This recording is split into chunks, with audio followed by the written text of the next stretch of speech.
Welcome to another episode of the Little Marketing Podcast, where we provide you, Australian small business owners, with smart and tangible marketing advice for your small business.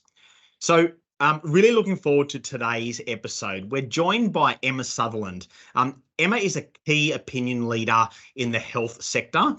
She's the director of Studio U, one of Sydney's leading health clinics based in Balmain, and been in the health and naturopathy industry running her own business for over 20 years. So the goal today is to share a whole lot of experiences from Emma, someone that's been in the industry for so many years, what she's learned in business along the way. Also, I want to talk about the importance of health and mindfulness for small business owners and the impact that it has in your productivity, and no doubt many other learnings that Emma has come across along the way. So just as way of introduction, if you're a first-time listener here at Little Marketing, we're a marketing consultancy for small business, providing leading marketing advice and plans for small businesses for over 15 years.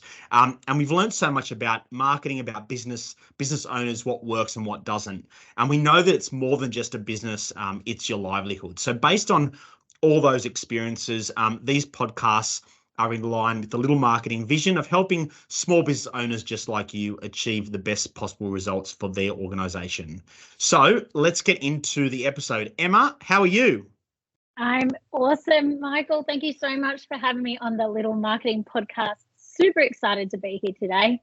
I know, I'm glad to have you on. It's usually we have someone in kind of the business or the professional services industry. So I'm so glad we get another perspective for small business owners. So it's really good to have you on the show. So thank you. Why don't, by way of introduction, tell us a little bit about you yourself, what Studio U does and who it does it for.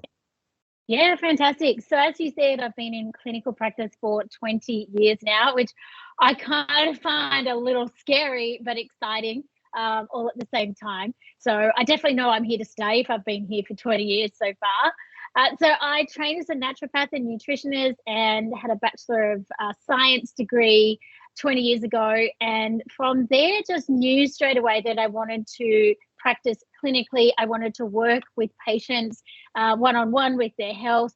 And so pretty much immediately just opened the clinic and got started. And boy, did I jumped in the deep end because I had no idea what I was doing. I had never run a business before, but it's been incredible, like such an phenomenal learning curve over the last 20 years. But now, I have my own clinic, Studio U, and we essentially work with people to optimize their health. Primarily, all of our marketing is aimed towards women and pediatrics because, marketing, you've got to pick a lane and run with it. So women's health and pediatrics is kind of where we land from a marketing angle. But essentially, I do general naturopathic medicine. So, anyone that's in pain in any way, shape or form, we can start working on their health. Yeah. Love it. Love the intro. So you spoke a lot about women there in particular. Now, as you say, you work with everybody. So do you see a common trait in terms of potentially what industry they're in, or their work, stay-at-home mums, or their business owners, or their professionals, their tradies? What do you see? Yeah, really good question. So my client demographic is really far-reaching. I attract many mums definitely because our marketing is aimed at that. And I think because I'm a mum myself, I just energetically gravitate, to that demographic. But naturopaths are really good at connecting the dots and delving deeper into why a person is having those symptoms. So really I work with many varied, clients, from babies to teenagers to corporates to tradies to, a lot of smart small business owners. So for me, while I absolutely love working with women and kids, I just want to work with anyone that's, in a state of imbalance and pain. Yeah, which was going to be my next question. Do you see a common characteristic or a common element within your client base? Yeah, 100%. So usually it's the fact that the pain and the discomfort and the impact of the current health situation they've found themselves in is just too much to ignore. We as humans put up with little niggles. We put up with, small amounts of discomfort and pain, but when those symptoms, when our body's screaming at us via symptoms, when that noise becomes so loud that it's actually impacting a person's day-to-day life, that's the common element. That's when they'll be, okay, they're leveraged enough that they want to take action. And because you're a naturopath and, people are wired in a certain way when they're, they are born, they go to their doctor, like it's the kind of the standard, right? But do you think people are becoming more educated and looking at, beyond just what is the vanilla kind of, let's go to the GP and solve the problem? Or have they've already tried that, we'll call it the traditional way, and it doesn't work because potentially it's a bit, people are set in their own ways? Do you find that that's the scenario? I think I think is really polarizing. So literally people will fall into one of two categories. They've either seen the GP, seen the specialist, seen, half a dozen people, and they're so frustrated that they are just looking outside the box for solutions, right? And they come across naturopathic medicine. Or you get the other scenario, which is kind of about 50%, is people that are actually really proactive with their health, and they realize that, combining medical with holistic treatment is actually a really smart way to go, and you're going to get some great results when you have that kind of approach. So you kind of range from the very frustrated, burnt out, treatment fatigue to the person that's like, yep, I've done this, I've done that, but I want to look at it holistically now. Yeah, okay. And without getting into the marketing so early in our chat, but do you feel like the communication that you deliver to your clients has a certain tone about it to help educate them a little bit more? Yes. So one of the biggest things is that patients get so frustrated. And I think that they, the internet's an amazing thing, but it's also full of white noise. And so they've been trawling for hours. They've spent heaps of money already trying to fix their problem. So I think that that side of things, the marketing is pretty clear and concise.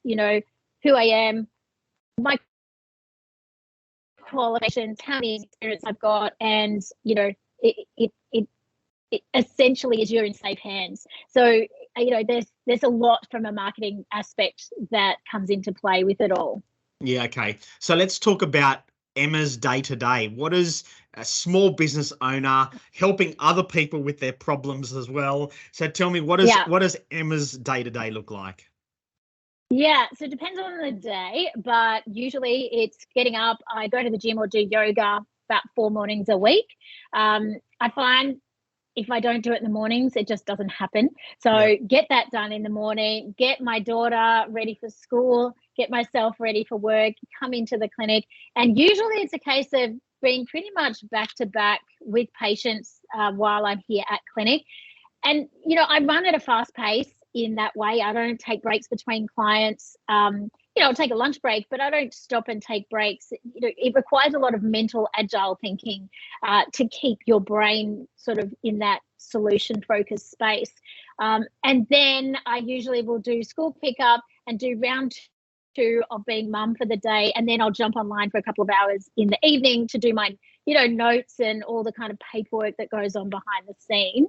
I am also a host of a podcast in the industry, so other days I could be in the studio or I'm researching or writing for that podcast. So It's varied, but there's a nice flow to it.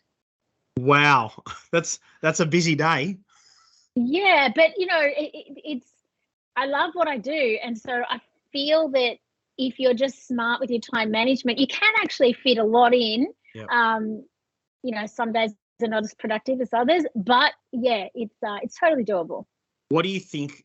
You mentioned time management there, and as a small business owner, yes, you've got your own business, but you've then generally got a life outside of the business. So how do you find you balance? Like, what's the one thing that the piece of advice that you'd give to say to people, yes, you've got a lot happening, but do this one thing and it's going to help with being productive? What is that? I think I know the answer. What is it? Look, I've got like about 4 things just popped into my head. I find exercise really helps my mental clarity. So Yep. I really notice a difference when I'm exercising regularly in the morning, that my brain focus is a lot sharper. So therefore there's less time in between tasks and I execute more efficiently. But boundaries is a big one. It's a huge one. And so having really clear boundaries with clients, with, family, with everybody is super important, because it's really easy to sacrifice your own time in order to fulfill something for somebody else. But you just can't. You're going to burn out. I've been through burnout. So Yep. I think I was scarred by that. And now I'm very protective of my health and my time. Yeah. Okay. Awesome.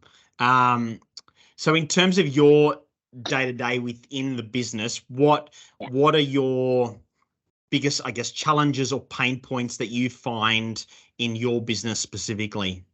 Oh my goodness. There's always still many, even after 20 years. I think the biggest pain point for me is that trying to move away from this conundrum of trading time for dollars is so hard. Mhm. It's this usual situation of, okay, great, my business is doing well, the demand is high, I'm booked out, and there's a wait list, but I literally need to replicate myself. My business is born on trust and word of mouth, and people just want to see me, not someone else. Yeah. So moving away from trading time for money, I'm still trying to work it out. I've just designed and recorded an online course to try and shift some of that emphasis away from myself. But that is the hardest one. And I think anyone that's sort of semi-successful in small business is going to face that challenge at some point along their path. Yeah. Yeah. Okay. I hear you. Because people want Emma, Yeah, and you're, correct. yeah. Yeah. Okay. And do you feel like yeah. Okay. No, that's fair. And I think that's a conundrum in most small business owners, right? They've got the client Yeah. relationship, the customer relationship, Yes. and I guess it depends on what the end goal is. Every business owner is different. Some business owners are happy to be that key person. Others want to Mm. grow and scale, and have a leadership team around them. So I guess it just depends on the objectives of that specific business owner. If we talk Yeah, about, exactly. yeah, if we talk about your clients that you see every day, obviously in the media there's lots of negative talk about interest rates and inflation and all the stuff if you listen to the news, which I try not Yeah. to. So what are your and I would say most of your clients are pretty positive, because I think you've got to have a certain mindset to want to be able to come and speak to Emma Sutherland. So what are those optimistic clients doing or behaving in a different way to everybody else? Well, this is a really good question, because it's kind of like, okay, so the most successful clients, what are they doing and what are their kind of pearls of wisdom? Really, they're the ones that actually listen to what I say. And I know that sounds basic, but they're the ones that listen and absorb what I'm saying. And they're real action takers. They're not going to sort of sit back and analyze or think about something for like 3 weeks. I'm quite action orientated myself. So I've normally got a bit of an action plan that I give to patients and say, okay, this is what I want you to do between now and when I see you next. They're the ones that actually come back and they go, yep, I've done that. I've done that. I found that challenging because of this reason. But they're definitely the proactive, action orientated people, and the ones that ask a lot of questions too. This is where their understanding of what we're actually doing and the why behind it is so important. So yeah, they ask a lot of questions, they absorb a lot of information, and then they take action. Yeah, okay. So and I think people, like, we are so blessed in certain ways to live in our times, because we have information at our fingertips. Yeah. But good and bad, right? So but Yeah. I think there's also a lot of people who don't like to ask questions because they're perceived to be stupid or dumb or whatever. But I feel like as humans we're learning every day. So if you don't ask the questions, you're never going to learn. So if we talk naturopath in your business specifically, and you touched on that a little bit before, is there a reason or a prompt that clients have come to you for, like that? There's that entry point when they first come to Emma. Why have they come to you? Well, I would say 90% of people have been referred from word of mouth. It is definitely the most, impactful thing that I have in my business. But, usually they're in pain, their energy's bad, their guts all over the place, they've got hormone issues, whatever it might be. They'll ask around their network, and people will say, oh, you need to go and see Emma. What I often find is that when I put their email address in, I use Active Campaign. Often it's like, oh, they're already in the system because they've signed up and they've had, the Introduction to Solids ebook thing, or they've been on this landing page, so it's really interesting because often it's not the first touch point that makes them take action. They've usually had a touch point before they book in to see me. Not all the time, but at least 50% of the time, which kind of makes me go, oh, thank God, like all that back end marketing, like it does make a difference because it builds the trust that they then are willing to jump online and actually book an appointment, pay their deposit, and do that side of the the stuff. Yeah. I'm so glad to hear that your marketing bits and pieces are working, and we can talk a bit of marketing as we get into more today. We touched on the intro about the mindfulness and being healthy mind, body, soul. So if you look at your clients who are high achievers in their personal life, or sorry, in their business life or in their personal life, what are they doing to help them to achieve that? And then we can talk about the impact that being healthy and mindfulness has on them achieving that success. Yeah. So they're the ones that challenge traditional ways of doing things.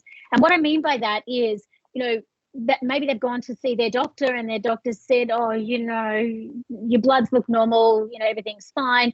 But they're challenging going, there's another way of thinking about this, right? There's a different way of thinking about this. There's a new way of looking at this, which might give me some answers. And they're really looking for solutions outside the box.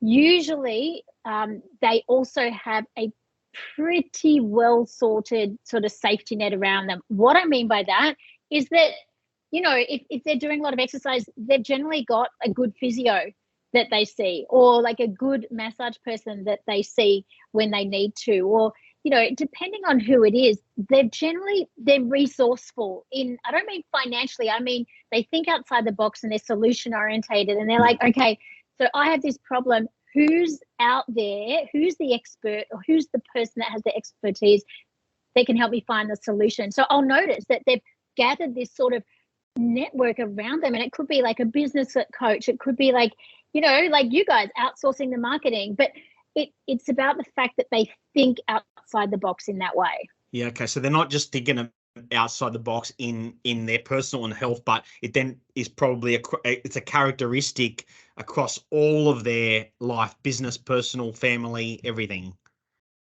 Yeah, and they're not afraid to actually ask the questions that are a bit outside the box, or to think, okay, this might sound, and often they'll say to me things like, oh, this might sound stupid, but, and it's like, that's not stupid. It's like you listen to your gut and you're thinking outside the box, like, this is awesome. I always say to people, they should never start with a question, this is a stupid question. Yeah, it's a good point. It's a really good point. But that's when I know that question actually has a lot of meaning for that person, because they've framed it in that way. So I know, like, this is really important for them. And they've clearly thought about it. Yes, exactly. So let's talk marketing. I know you brought it up. So what does Studio You do from a marketing perspective?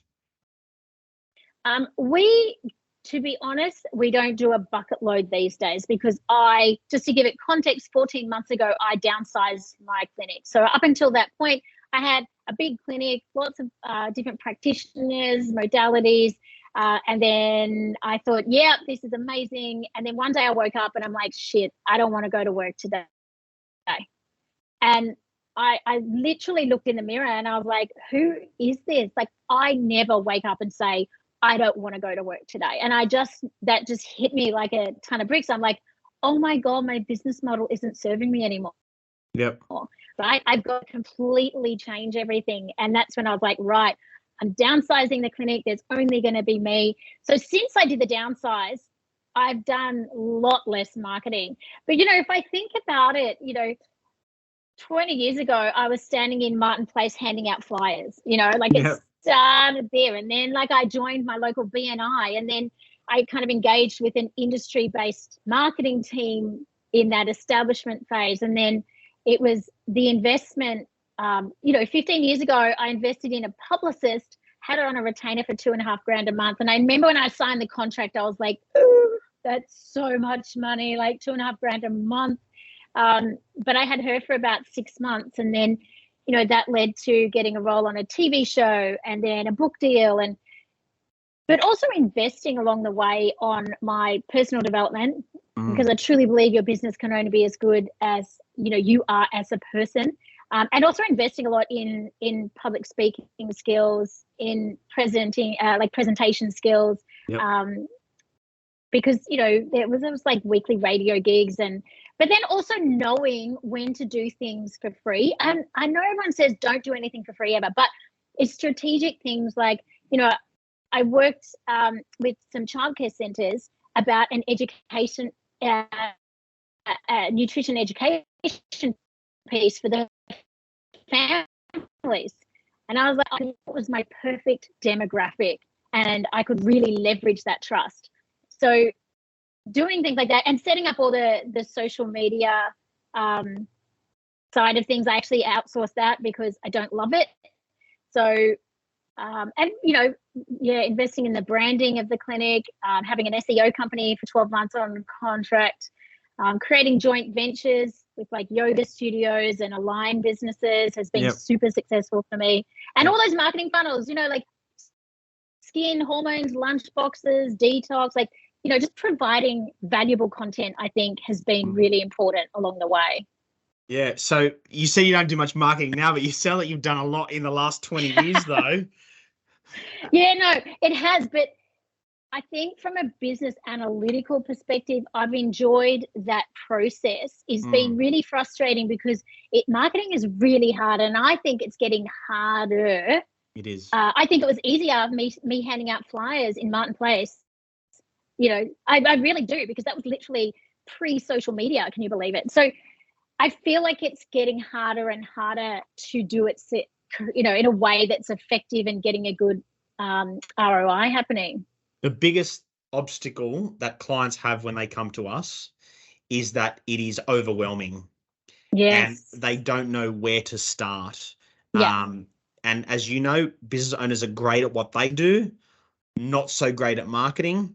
And that's the biggest hurdle. It's overwhelming. And then there's time, and then there's money, and all of those obstacles as well. But the biggest one is that it's overwhelming, and where do I start? And what you don't want to do is start investing in marketing and it be wasteful. That's the last thing that you want to do. No, absolutely. Absolutely. I've got to say, working with the SEO company for 12 months, I felt it was so nebulous, because I kept saying to them, well, I'm looking at my bottom line and I'm not getting any more patients in the door. And they're like, but it's a branding exercise, Emma. It's about building the brand. And so, it's very confusing, this whole world. And as a small business owner, you don't have a big corporate budget to work with. You don't have a team of people behind you. Yep. It's your blood, sweat, and tears that you are paying somebody else to do something in their kind of area of expertise. So I always think it's a good idea to give it a crack yourself, because that's how you learn.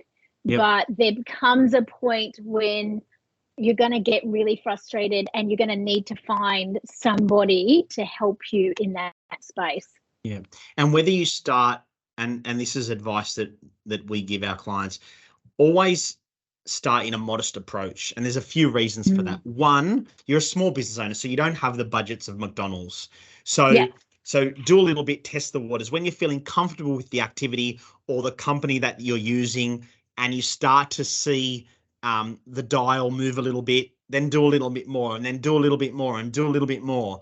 But don't go aggressive, because then if it doesn't work, then you blame the company you're using, or you'll say, oh, marketing is a waste of time, or whatever it might be. So we always say start in a modest approach and then build and grow from there as you start to feeling comfortable and see some results.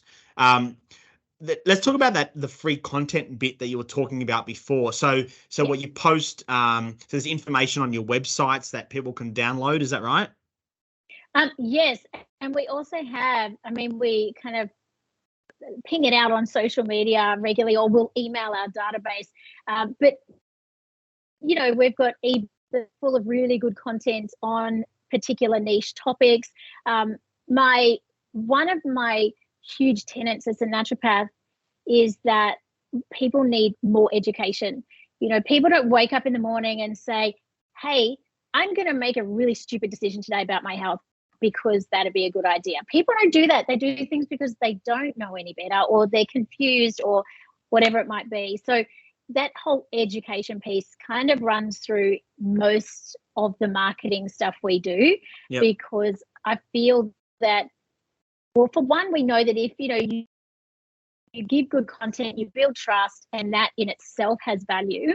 But two, it's just, it's what we should be doing as naturopaths, is helping educate the public.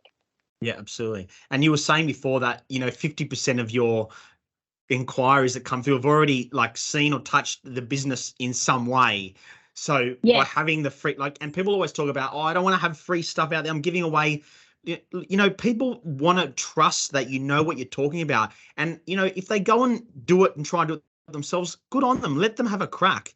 Generally, they won't have the time or the skills to necessarily do it themselves. But at least they know that you're the expert in what you do. And I got to say, just an insight from my perspective as a business owner is that I still get surprised how many people book in because they've read the reviews on either Google or Facebook. Yeah, great. The power of authentic reviews. It costs me nothing, right?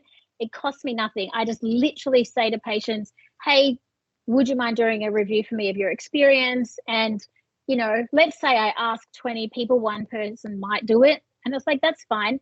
But then that review probably gets read and influences the decision of many other people down the track. I would really encourage, for my industry, the health industry, I don't know what it's like for other industries, but those words are powerful. That transfer of trust is actually gold in a business. I agree. If you can relate to someone else that's done it, that's been in the same problem, where it's a marketing problem or a health problem, if you can relate to someone else, at least that business is seen as trustworthy in some capacity, and it's worth at least a conversation to see if you feel like it's a right fit for yourself. And that's one thing that we do, is we do free 10-minute quick chats with people that have concerns or questions around, are we the right fit? And I'm really blunt with people. I'm not going to take them on as a client when my book's already busy. If I don't feel like they're ready to make the work kind of done, but also B, if I'm not the right fit with them, I will refer them to somebody that will be. So I really think that screening process is really valuable. I agree. I think, and we do the same process here. We'll spend an hour to understand their business, see if we can help them, see if it's a right fit. Culture fit's really important. If for whatever reason it's not a good fit and it's not going to work with our consultants, then it's probably best that we move them on. So it's not going to end well. So we'd rather just part ways before we start. Yeah, exactly. Nobody wants a bad review. No. We spoke about how businesses should start off in a modest approach from a marketing perspective.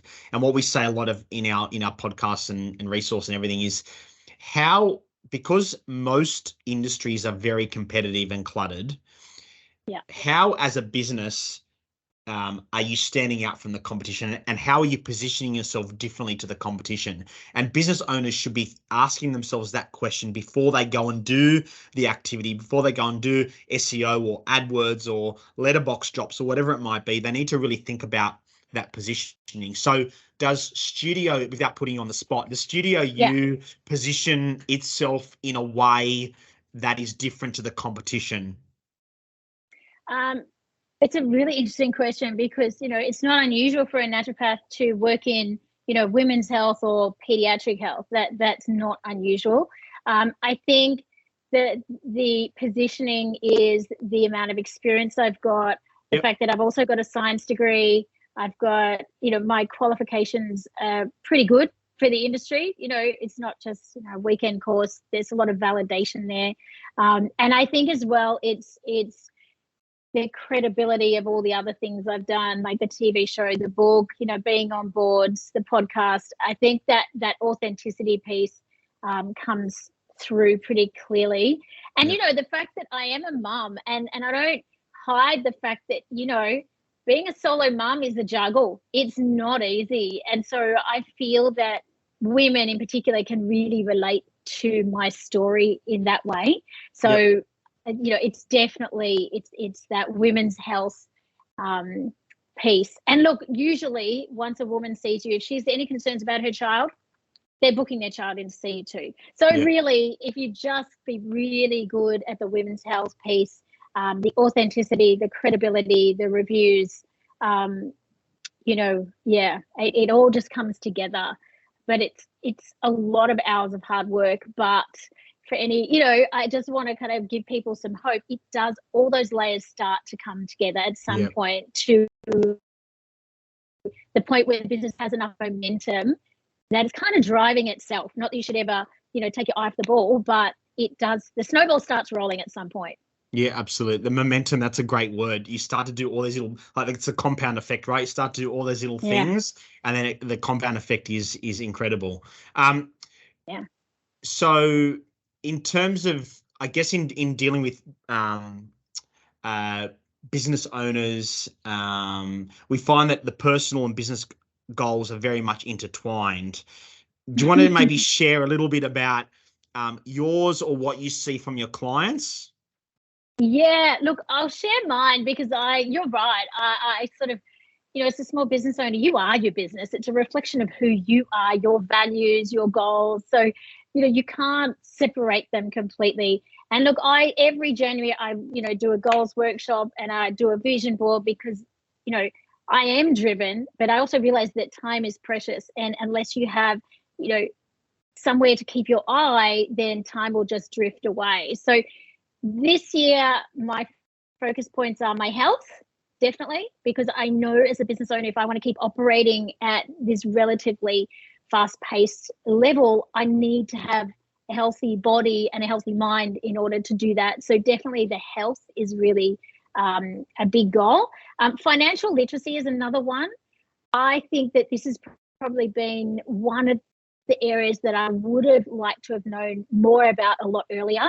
The ability to be confident with money, to know how to manage money really well. Not just can I budget, balance a budget, but to be able to, forecast and to be able to really get super confident with the finance side of things is one of my big focuses. I'm feeling good in that area, but oh my God, it's like one of my pet learnings at the moment. So I'm listening to podcasts and I work with some finance advisors, like money mentors. So that's a really big area because I feel that business owners, they're really, as you said, they're really good at what they do, but they can be really shitty business people. And I reckon I was one of those, and I made mistakes that cost me money. Sure. So that financial literacy is huge. And like the last 2 years has been a big learning curve on that front, working with my money mentors. And then just continuing to find joy in my work. Like just tapping in and going, okay, am I feeling jaded? Am I excited to go to work today? Just kind of tapping in and just checking in with myself on that front, because I know to trust my gut that if something is not feeling joyful, one of my big values in life is fun. And so if it doesn't feel fun, then something's got to change. So yeah, it's literally keeping the fun going, keep doing the financial literacy learning curve, and keep my eye on my health so that I can kind of operate at that level. That the health and that mindfulness bit, I'd like to dig in on that a little bit, not in yours, but in general for your Yeah. clients. So, for those high achievers, what kind of plans or actions do you put in place, or do you see them following, or routines or structure to make sure that they're feeling great, their health is good, their mind is good, and then they can operate at 110%? Yeah. I know it's probably, you could speak about it for hours, but are there some tangible bits that you can share? Yeah, there are, because I've worked with so many different clients over the years, and I had city-based, like CBD-based clinics, like one at Ernst and Young, and one, so I, demographic-wise, I've worked with a lot of high achievers in the business world, and it's interesting because I would kind of put this general blanket phrase and say, the more successful they are, the more structured they are, and what I mean by that is the more their routines are really solid. Like, they will put themselves to bed at 10 o'clock every night. They will prioritize they get enough sleep. They will get up and they will move their body every morning for half an hour or whatever it might be. Like, they're very focused on their routines and maximizing their time. And that, I can't think of one highly successful patient I've had that doesn't have a really good level of routine. Love it. That's I should have asked that question at the end, because I feel like that's a nice way to end the conversation. But yeah, I love that. I love that piece of advice. Any highest moment or lowest moment in your career or business that you want to share? Yeah. Oh my goodness. Okay, let's start with the highs and then we'll do the lows. Sure. Highs was definitely securing the book deal, because I've worked on the manuscript with my co-author for like 2 years, and we'd knocked on many doors and everyone turned us down until we got that one letter from Penguin saying, we'll take your book. So that was amazing. Yeah.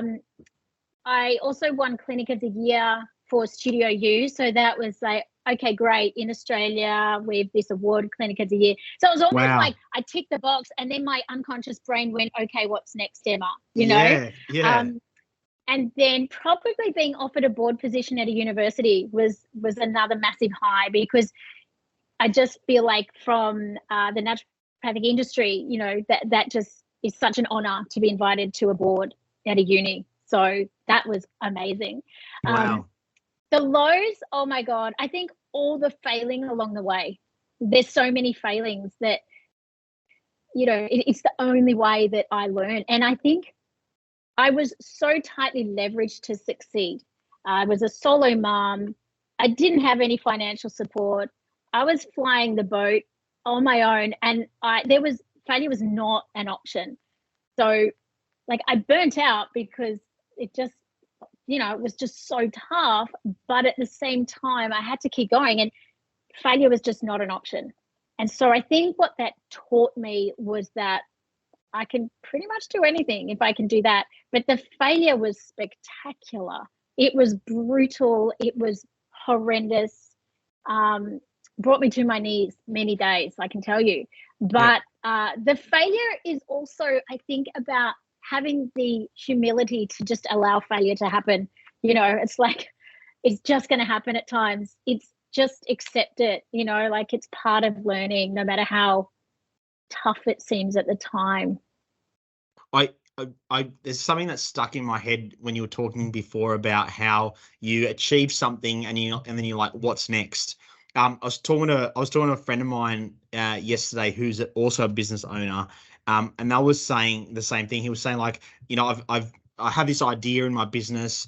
He goes, and I create it, and he goes, once I create it, I just want to move on to the next thing. He goes, I don't care about growing it and scaling that bit. Like, let someone else do that. I know that. And so I think business owners inherently love to create either a structure or a product or a service and have it built. And then they're like, I've done that. Awesome.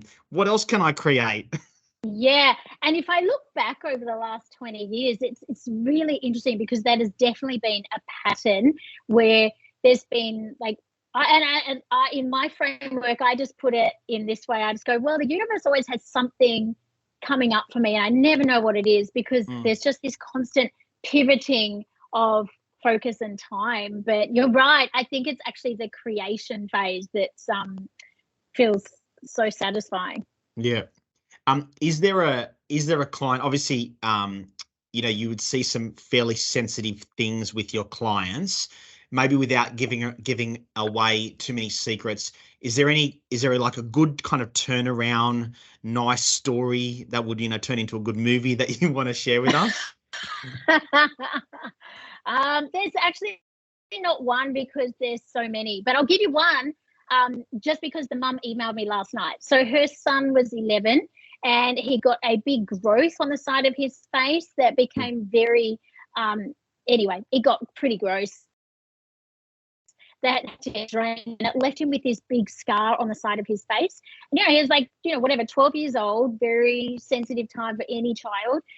He's now 16, but his mum just emailed me yesterday saying, oh my God, his scar, like there is no scar. And he's now going out with his friends. He's socializing. Like mum is like, all the sort of the magic. And I was like, you know what? It's amazing what good nutrition can do, right? Absolutely amazing. So like, that's just one, but there's always lots. I'm constantly blown away by what natural medicine can do. Yeah. That's a story to warm the heart. Definitely a movie right there. That's so good. You're talking about high achievers before. What do you think makes the ones that you come into contact with, what do you think makes them so driven and so hungry? Unfortunately, most of the time it's pain in some way, shape or form, whether it's mental, emotional, physical. It's usually an away behavior, rather than a toward behavior. I'd love nothing more than people come to me feeling perfectly healthy going, okay, I just want to work on staying this way. It's not the way it usually works. It's normally because a person is experiencing so much pain and discomfort that makes them so driven because they're running hard away from that pain. And like, I get it. I've been in that situation. Like, I think that that's human nature to run away from, we put our hand on the fire, we run the other way. So yeah, what I like to see is when people have that framework to begin with, but then over the course of time, we can kind of reframe that and reframe it into, let's make this a proactive, a running towards good health rather than running away from, painful health. So I always try and reframe it for patients so that they can get more motivated internally. Yeah. Okay. If you look and you were talking about, the pain and failings that you went through. So if you were to go back in time, is there one thing that that you wish you'd known or done differently? I would probably say to myself, it's okay to take your foot off the accelerator at times and just, smell the roses along the way. It's as cliche as that sounds. I would probably, because, to be fair, probably 10 to 15% of the time I was working, I probably could have not worked and had sort of more downtime or something. Yeah. But, it's hard when you're excited, you're enthusiastic about an idea, a business, a concept. So I know for a lot of small business owners, we can kind of burn out with our own enthusiasm. So I would definitely say, okay, let's just press pause at some strategic points along the way and just, smell the roses. Love it. Enjoy the moment that you're in, even if it doesn't look glorious. Yes, absolutely. That's a good way of putting it. And so as our final thoughts, from you, Emma, and I've loved today because it's just such a different insight. So I love it. So today is if one final piece of advice, like tangible advice or words of wisdom that you want to give to specifically to small business owners based on your experience or from clients that you deal with that you want to leave with the listeners?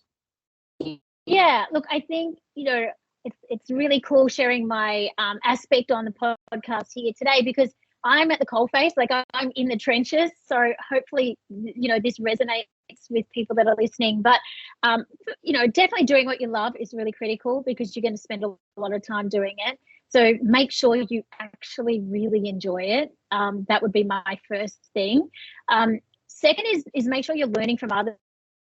Like ask a lot of questions, Like don't stop asking questions and seeking out advice. And, I mentor other practitioners. There's got to be someone in your industry that you can pick their brains. Like, don't be shy, do it. And then just be humble enough to accept failure when it happens, because it's going to happen, but just be humble about it. Don't write yourself off and, say how crappy you are at what you do. Just go, I'm learning. It's okay. It hurts, but it's okay. Love it. The humbleness. I think I hear that so much in podcasts and books that I read. And I think that's such a characteristic and a characteristic of so many successful people. Yeah. It's a hard one to learn. Don't get me wrong. It's not easy. And, but I think it is just be gentle with yourself on that level. Yeah, awesome. Emma, thank you so much for today. It's been a great insight, different perspective altogether for everybody. Thanks. I know your time's precious, so I appreciate the time that you spent with us today. Thank you so much for having me. No worries. Thanks, Emma. Just a reminder, to get even more out of today's episode, go to the show notes to find the link or visit littlemarketing.com.au, where you can download a worksheet with the key points discussed in today's episode. This is so that you can make your own notes around some of the things discussed, get your marketing moving, and start implementing. Again, thanks for listening and have a great day. Please note that all the information provided on this podcast is general in nature and is not intended to be specific advice to your individual situation. Please be sure to engage a professional for a customized approach to your business and personal circumstances.